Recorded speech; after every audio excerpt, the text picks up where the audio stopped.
Con la mano en la chiquita. Con la mano.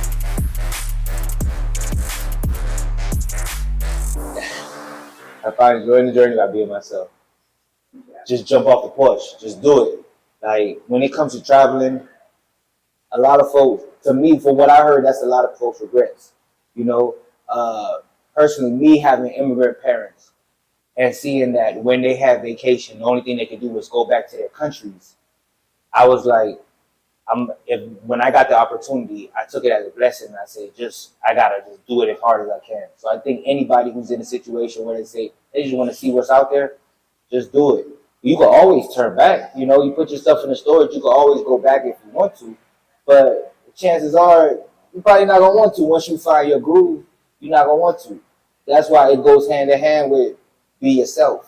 Don't try to step out of bounds and do it. Be a thermal spa person every day. If that's not you, because if that's not you, after a while you're gonna find boredom in it, and then you're gonna want to go back to the States, or you want to go back to the life that you were running away from in the first place. So just be yourself, and if you want to travel, go for it, 100%.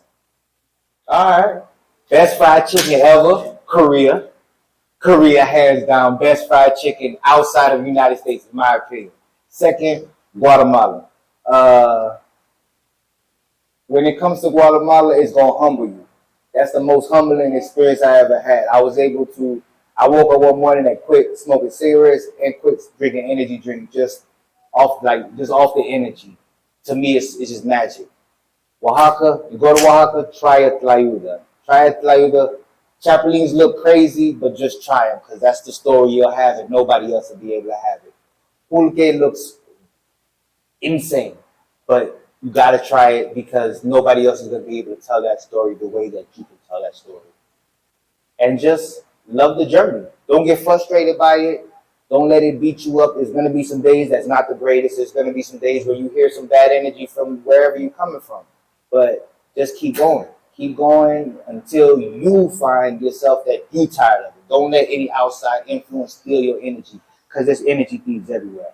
So don't let that affect you, and just enjoy the journey. That's my word, and that's what you should stick to.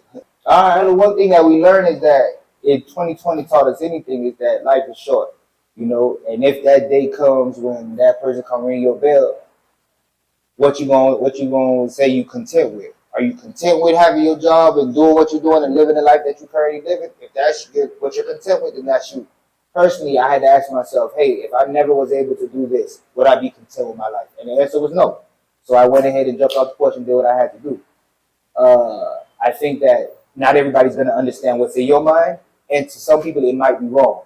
But the only person that matters to is you, because you're the only person that you got to answer to at the end of the day. The hardest image to ever see is the person in the mirror. That's the hardest image to look at. Is a person in the mirror.